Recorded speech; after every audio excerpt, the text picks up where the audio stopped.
Hey, what is up everybody? It's King Snow with Lightspeed Saber League, the world's fastest light-based fencing. It's been a while, and so I thought that I would share with you guys a little analysis of a sparring match I had with my boy Rob. It was our first time fighting in 3 months since closing our gym due to the pandemic, so we both had quite a lot of rust to shake off. And at this moment here, we had already fought for maybe 45 minutes, and we were just trying to test out going out to the park and fighting in small groups. So we didn't invite anyone else, it was just him and me, just to keep it small and safe, and hopefully we'll be able to do it more often, as long as we can stay safe, of course. So anyway, for those of you who are still able to practice, I hope you're doing it safely. And you know, I hope that you're still able to do it, you know, without too much guidance from us. But I hope that this will provide a little bit of knowledge and something useful to you guys. We do have like online classes starting now, so if you want to jump in on that, now is a good time actually. So we do have 40% off coupons. So and those are live classes, which are led by myself and my staff of instructors.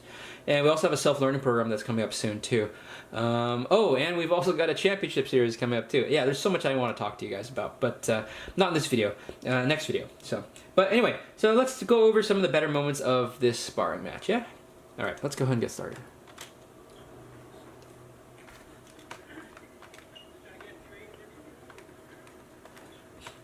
So that's my boy Rob on the left there. We're at Heritage Park in Irvine.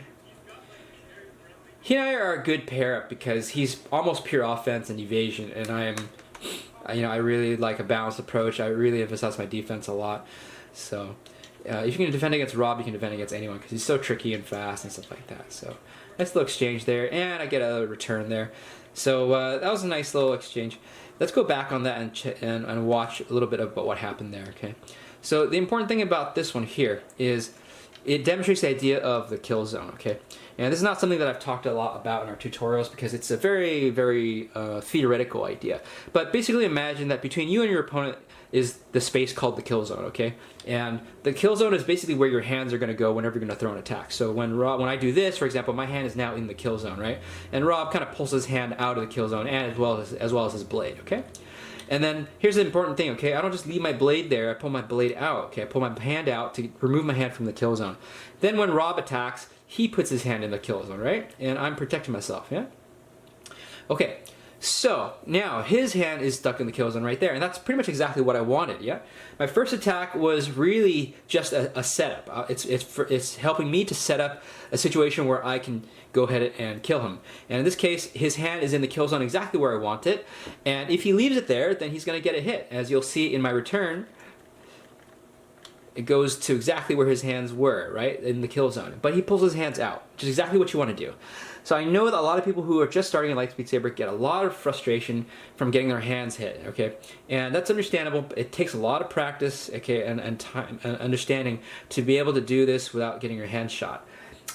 Once you get better at this, you'll find that hand shots don't necessarily happen that often among better practitioners. So what happens on the next one? So that was an exchange there. I missed him, and then we get the same thing again. I use a deflector this time. He comes in high as before. I deflect this off right there, okay? And I know he's gonna pull his hands out of the kill zone, so I ignore his hand, even though it's right there. It's the nearest target. I know it's there. I know it's gonna get pulled, so I ignore his hands and I go straight in deep to the second level of target, which is the body, okay? So I'm moving past the kill zone and I'm going for a headshot, okay? It'll get me more points, right? It's a more reliable target since it's larger, okay? And hands actually move quite quickly, actually. So it's actually better for me to go for a larger, slower target rather than the hands, okay? So once you're fighting with people who are pretty experienced, then you're going to get more situations like this, and you're not going to do a lot less of the fishing. Hand fishing is still a fundamental part of the game, but once you understand how to keep your hands safe, how to move them, and how to get them out of the way, then you're going to do a whole lot better.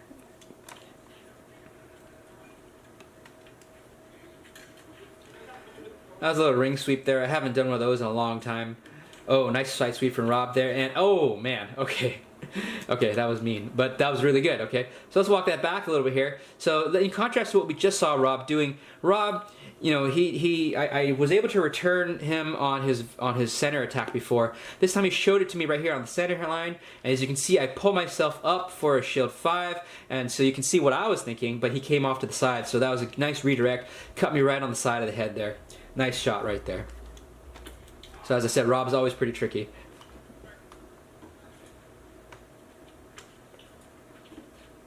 Alright, so that's another good return for me there, although I didn't realize that at first until he tapped his hand there. So, right here you'll see the confirmation that I've got, okay? I've got 2 hands here right now, okay? It's coming onto my 4 line, right? So I pull this up, it's kind of a lateral cut high, and I shield this attack, okay? Note that I'm using 2 hands here, okay? 2 hands give me a lot of extra stability, okay? 2 hands is great for defense, right? But for my return, and see how far I knock his blade off, by the way. For my return, I only use 1 hand. I'm using my pommel hand too, so I get an extra like 3 or 4 inches on my reach here, and I'm gonna use that to reach forward, and I just clipped his shirt right there, I believe, and scored that hit, okay? So this is a quintessential element of Ray form, which is the style that I teach, which is the idea that you should be able to use different grips in order to take advantage of them. So here I'm using a tandem grip for power and stability, and I use a pommel grip for reach. Alright? So keep in mind on that if you've never done it before. The pommel return, I'm going to be using it over and over again in this fight. By the way, that's a Saber Forge, so it keeps shutting itself off. Saber Forge just bugs the heck out of me. Did kind of a forward A-step there, and pretty good pommel cut for me there. I moved into a reverse stance. Let's kind of look at what I just did there. So in contrast to what I did previously, I did another deflect 4 on this side here with 2 hands. Although it wasn't a good deflection though. See how I caught it really, really low? It wasn't a good deflect, so I didn't bother trying to use it for a return attack. So instead I switched into a reverse stance with a forward A step. And then now you remember that if you're fighting anyone in a reverse stance, especially if they're using a Ray form, then they're going to have extra reach on their next cut, okay?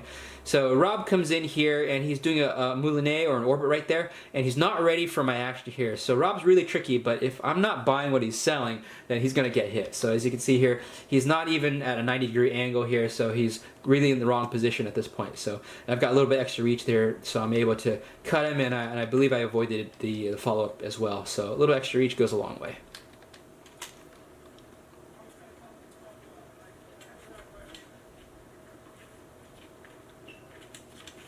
Okay, kind of a shield 6 there.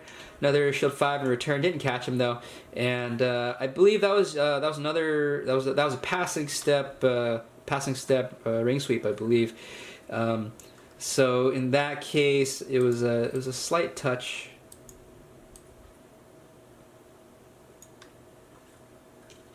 So I did another deflect 4 right there. Again, it wasn't a very good one, so I didn't feel great about doing the return. Right.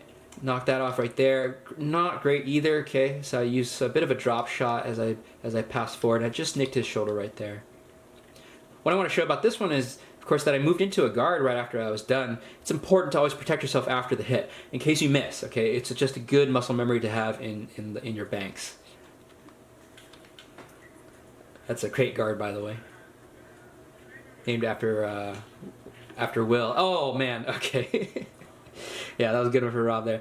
Alright, so I'm all up on defense and stuff like that, but it can be dangerous. So if you're going against someone who's very tricky, especially if you're using deflectors and tricky timing, then you can definitely fool someone. So look at the guard I'm in right now. That's the guard. That's a guard in 7th position. Also call a shovel guard, basically. In this case, I'm well set up for a deflector in any position that I need it, really. But that does mean that I am susceptible to delayed attacks, which is exactly what Rob is about to do. So he rushes in right here, shows me a high cut right here. I deflect off, and I'm very, very early, okay? So that's a nice hold from Rob. Comes in high, smacks me down on the hands or the helmet right there. So as you can see how I'm very, very panicked because of how wide out my blade is, okay? And I can't even tell what kind of footwork I'm in.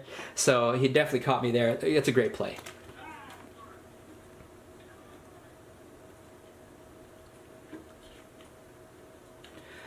And that's my bolt right there.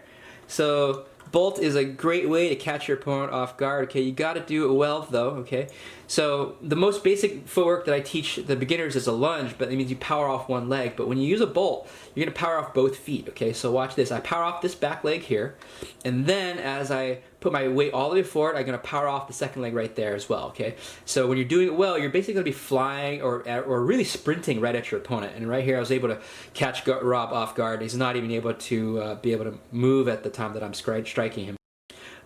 So he starts to raise the blade up after the hit, but because it wasn't moving towards me at the time that I landed on him, that would have been counted as an interception. So that would have been a 3-point shot for a hit to the neck.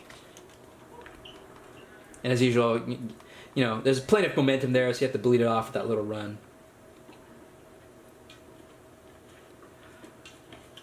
I think you tricked me there. The bolt is funny because a lot of people don't like using it, actually. You know, it's kind of weird. Especially any students of mine who've traditionally done martial arts and rather than weapons. Bolt is a very strange thing for them to do, and I find that even though they execute well, they're often not used to doing it. And then the pommel return for me there, that was pretty good. That was a lot closer too. So once again, he comes in pretty high actually, and I'm able to deflect this off. And remember, when you deflect, you want to deflect middle to middle, okay? That's basically perfect right there. That's exactly what you want. You want middle to middle of the blades, okay? That's gonna knock it off with the most efficiency, and I'm gonna bring that in and smack him across the shoulder right there, okay? And don't forget, you want to drive that shoulder all the way up. See how that shoulder drives all the way up? You want that reach, okay? And turn that back foot too. That's gonna give you the best rotation of your hips. It's gonna translate up to your shoulders as well.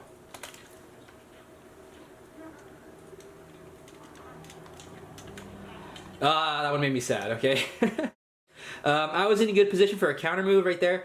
So my blade's down here. I'm raising it up for an interruption right there. Okay, that really should have been mine, but I missed, okay? Now, it wasn't a complete disaster yet, you know, because I was moving in for the post-action defense, but I just didn't get it there up in time, and I ended up getting hit. So that really should have been mine. It looked kind of cool, but I didn't really land it, unfortunately. Rob moved inside, kind of doing a side bolt there, more of a torpedo almost. And that was okay. I think I got a little bit lucky there. I was moving to the wrong side actually, but I just managed to bring it in just in time to deflect this off the shoulder and bring this in on his shoulder right there. So that was a little bit lucky, just got there in time.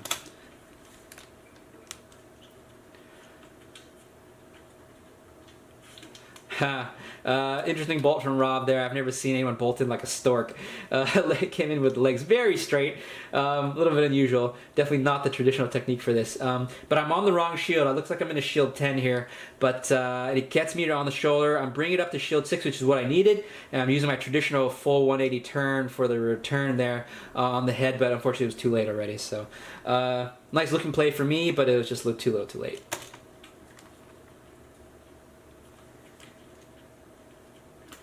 Oh yeah, that was pretty good. That felt nice too. Rob comes in with an orbit again. For people like Rob, you know, these are who are called bullshit fighters. The first thing they show you is always bullshit. He's not the only one, of course, but I basically classify a whole group of them into the bullshit class. So orbit right here to fool me, right? But comes in down the center. Another deflect 4, and I'm able to come in with the pommel return off the top there. Looks like I'm probably only getting a 2-pointer for this one because he is en route to the target coming up there. So I'm probably only going to get 2 points for that, but still a decent return.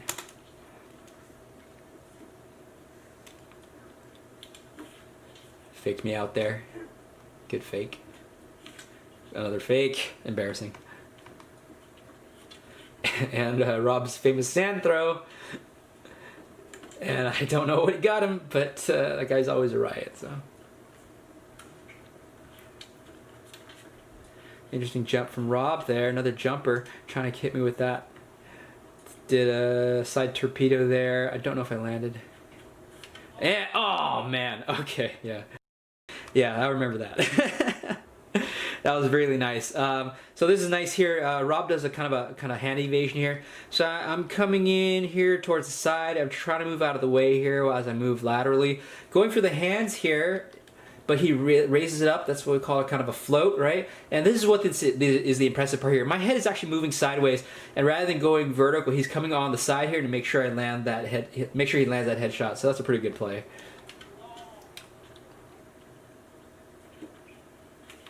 Ooh, nice, Another bolt for me there.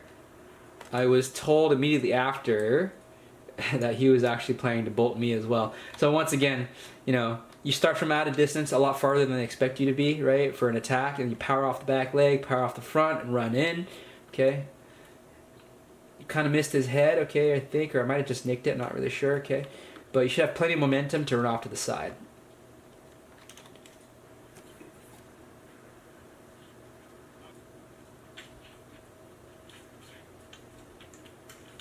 Trying to go for a float there, and I got a flunge right there. Had a good call on this one. So the flunge is good when your opponent is going low, and if you can read that they're going to low, then the flunges might help you. Flunge means flying lunge. In this case, I'm going to power off both feet just like a bolt, except I'm going to keep both of my feet back behind me. So as you can see right here, I'm preparing to flunge. I'm going to fly right there, and see, unlike a lunge, I'm not putting my legs up in the front. Okay, I'm keeping my feet back as far back as I can for as long as I can as I fly in. I land a scrape off the head there, and I predicted this correctly. He was going to go low, and he did in fact go low. And I managed to scrape by on this one without getting touched, so that was a good play right there for me. Important thing on the flunge is to catch yourself at the very last moment, because you want to keep your legs back as much as you can. Nice play from Rob there. People often confused about how to use spin moves in Lightspeed Saber, and so far they're most commonly performed as part of the escape or the evasion, or as a bleed off for your momentum. See, you unlike like MMA where you do like a spinning back fist, you don't need the power. Okay, this power is not important. The importance is the evasion afterwards. So kind of careen off the blade right there. He comes in, okay, and he's basically going to use this to come in with the cut and move off to the side. And I've got the wrong shield right here, because as usual he starts high like that and comes off to the side this time. Wrong shield, hits me there, okay, and he uses spin as part of the evasion or bleeding off his momentum. Otherwise there's a lot of torque, right? Nice movement there. Rising attack, shouldn't have tried to shield that. I wanted to rewind that one a little bit. So this one's interesting because it's a good example of proper timing. So I'm in the forward position here, okay? That means I'm well primed to interrupt anything that Rob has to throw at me, but he comes in and uses a wind up here, okay? Which is not ideal considering that my blade's up in the front here.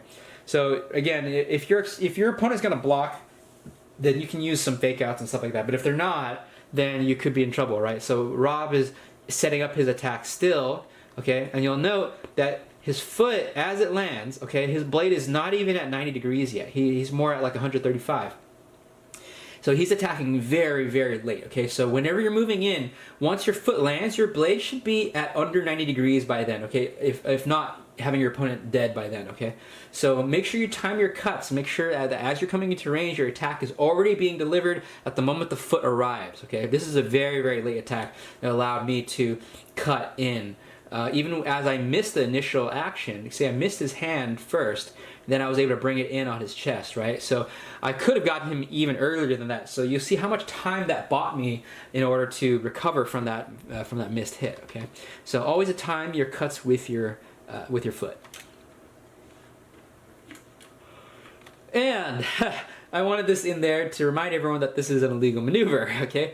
So when you cut and you hold the blade there extended, that is called a hold, and it's not legal, okay? I mean, I scored on this, so I'm okay, but still, that is not legal. Don't do that in competition. You will get carded for it, okay? It is a stabbing hazard, okay? So please don't do it. I'm trying to get a little tricky here. Squat attack with a flunge. That wasn't my best flunge, okay, but I was trying to set up something. It's already in blocking position. That wasn't going to do anything. I was really just there to try to get him to think about going down low, about being low. So therefore, my next action was going to be a high attack, and I did a flunge. I did land on him, but I'm pretty far away, so I'm right here. I'm really far. Was not my best distancing, but I did land it, so I guess that makes it all worthwhile. Ooh, that was nice.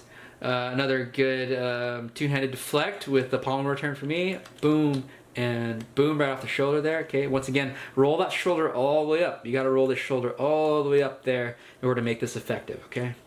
Because you're attacking from the back. I think I did like a couple more. Oh, that was nice too. I did a shield 6 right here as he comes in. step back, shield 6. Not really deflected though, so it didn't create me any openings. Flipped over to a reverse stance and then come in with a pommel cut from that position.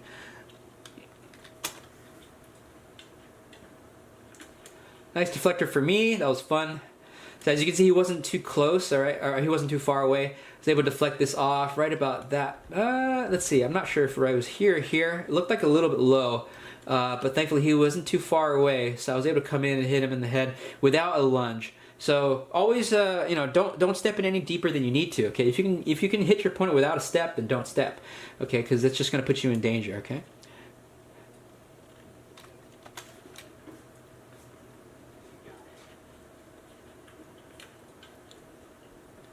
I think it's just us both being pretty tired at this point. Been fighting for 9 minutes. Pulled a shield 6 up there. Didn't get it up in time. It didn't really work too well for me. Another failed action for me there. At this point, I think my hands are just getting really tired at this point. Okay, guys, I think it's about time I call it quits here. We're both pretty tired at this point, and I think we're just going to be embarrassing ourselves. So let's go ahead and run through some of the main lessons that we should take from this sparring match. First of all, get your hands out of the way. All right. If you are new to this, practice not keeping your hands in the front position all the time. Keep your hands moving around. Okay. And as soon as you attack, evacuate out of the area so your hands stay safe. If you are defensive minded, and you should be defensive minded, then try using 2 hands. Okay. Your 2 hands will put more stability into your saber, and it also increase your speed of maneuvering with your blade as well. So try using 2 hands. It's going to increase your defense. Use delays and redirects to deceive your opponent. So Rob is particularly good at this in this sparring match. He uses multiple types of feints, including delayed feints and also redirect feints. So there's lots of ways to trick your opponent and kill them without having to rely solely on speed and power. But sometimes speed is a good thing, so the bolt is your friend. Use the power from both of your legs and sprint at your opponent. Don't run into them, of course, okay, but that is a great way to catch your opponent off guard. When you are using deflectors, deflect middle to middle, okay, middle to middle from your blade to your opponent's blade. That is called the blade for blade principle, and that gives you your most efficient deflection power from your blade to their blade, and that's going to give you your best chance to get your return hit. If you're doing any kind of drop shots or ring sweeps or any palm returns, remember to drive that shoulder forward, and that drive is going to come from your hips and your feet as well. It's not just your shoulders. So to get maximum shoulder drive, you're going to turn your hips and your feet in order to get that full shoulder rotation. Defend yourself at all times. So even after you've struck, okay, always pull your weapon back and protect yourself. Even if you've already landed it, protect yourself. Make that part of your muscle memory, because as you can see here, sometimes you're going to miss. So just have that ingrained into yourself that you're going to attack and then defend, and you're going to survive a lot more often. Middle attacks are often hard to shield or deflect, and they're right in the middle section, right where your hands are. Use float overs to avoid those kinds of hits. So if it's a horizontal action, as you're seeing here, float over the hit and come down on the head or on the top of the hand or shoulder. If your opponent is tending to use low attacks, which are also hard to avoid, use flunges to get over them. This is not for everyone though, okay? So you should probably get some training in the flunge rather than just try it yourself if you're not necessarily the most physical fit person, because we don't want you to injure yourself there. So, but if you are capable of it, give it a shot and see if it works for you. And finally, time your attack with your front foot. Okay, this is probably the biggest mistake that people are making out there. The reason why you're getting counter hit all the time, meaning you're coming into attack and your hand gets shot before you arrive, is because your foot is not being timed with your attack. Your foot is probably arriving too early and your attack is arriving too late. So try practicing in the mirror or filming yourself. Make sure that the attack arrives at the same time as your foot or just before your foot, okay? If you are able to freeze frame yourself and your foot is hitting the ground and your blade is not even at a minimum of 90 degrees in its arc, then you are definitely late and you're going to get counter hit, all right? You're going to get an interruption. So you should at least be at around 45 degrees in your cut, all right? So that's going to increase your success a lot more. Okay guys, hopefully this was useful to you. hopefully we'll be able to bring you some cool stuff very, very soon. The Championship Series, the self-learning program, and as I said before, the Lightspeed Saber Online Virtual Classroom is already open now. So once again, you can go over to lightspeed-saber-academy.com and you can get a coupon for 40% off for your first month. So give it a try. You can even ask for a free week. There's a request form right there on the site. It's real easy to ask for, and you can try out the classes for a week. Okay, they're half technique and half physical training. So it's a little bit of saber forms, and the rest of it is just a way to stay fit and active while you are stuck in lockdown or something like that. So I hope that you will come and join us, okay? Anyway, thanks for watching. If you have any comments or questions, leave them down in the comments below, and I'll try to get back to you, okay? Thank you, and I will see you next one. Bye.